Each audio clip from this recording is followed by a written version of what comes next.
Good morning, everyone. It is August 19th, 2025. Making my way south on the PCT.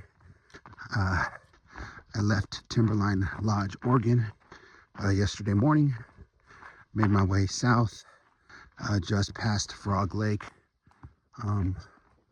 This morning I am on my way to hopefully getting closer to Olali Lake via Little Crater Lake and Timothy Lake today. Yesterday I only hiked 14.5 miles. It was my first day on trail after a little vacation. So 14 miles is still a lot, considering that I started this trail only doing 10 and under a day.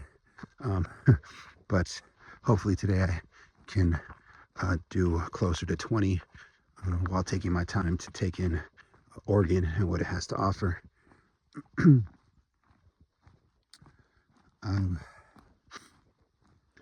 So I think also that my lower than average miles was not only due to the break, but also my feet healing a little bit. And so then my feet weren't used to walking like this again.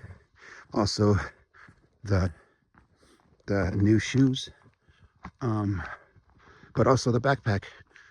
This is a backpack that actually fits me. I believe it feels like it's a better backpack, but I think the new weight distribution on my feet could be a factor for yesterday's lower than expected miles. But we'll see. It might take me a few days to get used to, but in the long run, this backpack is probably, or is likely, a lifesaver for my back and my feet. Yeah.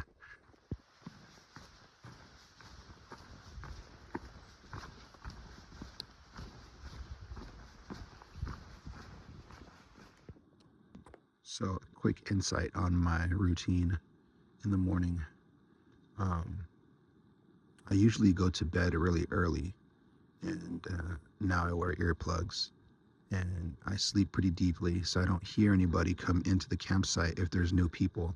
Usually, especially right now with the NOBO bubble coming through, I wake up to a whole slew of tents in the morning that I didn't know were there when I went to bed.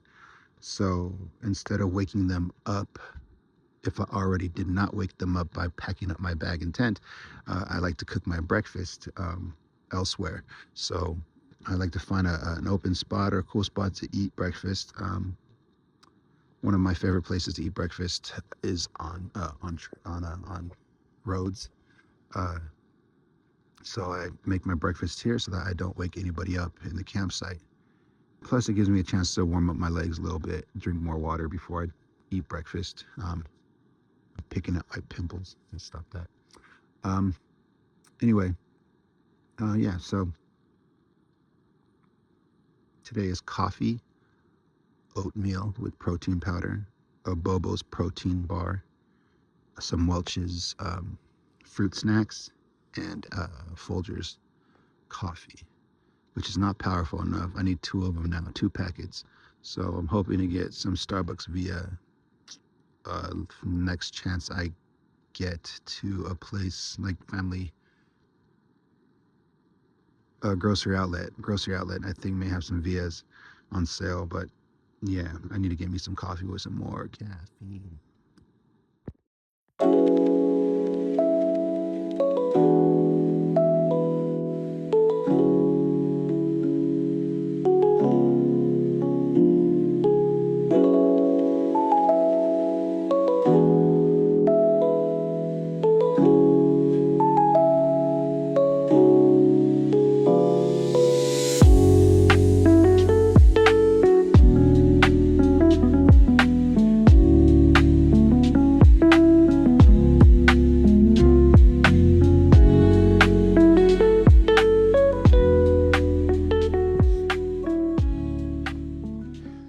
Leaving Barlow Pass, the trail softens significantly. The mountains roar turns into a hush, and the day starts to smell like pine, like dust, like a promise I could almost taste. The grade drops towards lake country. The tread turns springy with the pines. The shade drifts in and out. I see and hear frogs where the ground remembers water. And then I start to count green again. The lodgepole, the hemlocks, the shy silver of fir bark where light sneaks through. From what I read, a side path will pull me toward a blue that does not look real. Little Crater Lake. It's a cold eye sunk in a meadow. Water so clear, it feels like it's glass pretending to be water. And logs float under the surface like time forgot to leave.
When I leaned over the rail, my breath fogged that mirror for a second, then the wind lifted it clean.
Back on the PCT, the forest opens up to Timothy Lake and the sky gets wide. Mount Hood hangs on the horizon like a quiet decision, and the shoreline runs easy, and I let it. Soft miles beside a basin that makes its own weather. Dragonflies patrolling the coves, ripples write notes by my ankles. Hopefully I'll hear a loon calling across the water, and maybe for a moment, the whole lake holding its breath. I know I'll keep glancing back at Mount Hood because I know it's going to keep changing colors like it always has, but I want proof. Water writes everything here. It disappears into young rock and comes back as springs. It turns a plain into a pool and a creek into a silver wire that hums under the trees.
now that I head south to the Warm Springs.